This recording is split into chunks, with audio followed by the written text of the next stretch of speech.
Habang nagkukwento tayo, ma-apply ako ng facial mask. Ito ay Antocianin Bubble Facial Mask. Perfect ito para dun sa mga medyo haggard ang mukha. Pang third day ko na to. Medyo ano siya, may cooling effect kapag linagay mo sa mukha.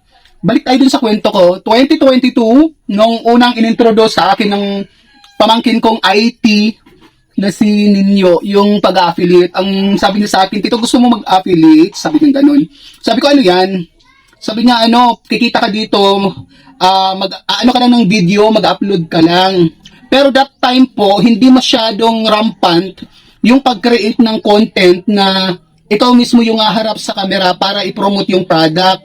Bali noon, sa mismong TikTok app, pwede kang maggawa doon ng picture mismo ni TikTok ng product, tapos may mga pipindutin ka lang doon para maging slideshow video siya. Tapos walang salita, background music lang siya, ganun.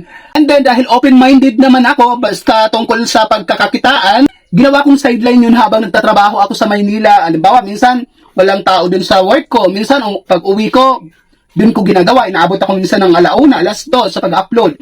Ang naitutulong sa akin ng pag-affiliate is kumikita talaga ako. Tapos, yung sweldo ko, minsan, hindi ko na siya pinapansin. Kasi yung kita ko dito sa TikTok, yun na yung pinangpapadala ko dito sa probinsya, pinangbibili ko sa mga gusto ko.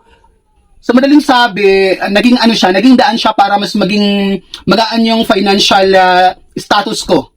In fairness naman, naglalighten at medyo kumikinis yung face lock natin dahil sa product na to.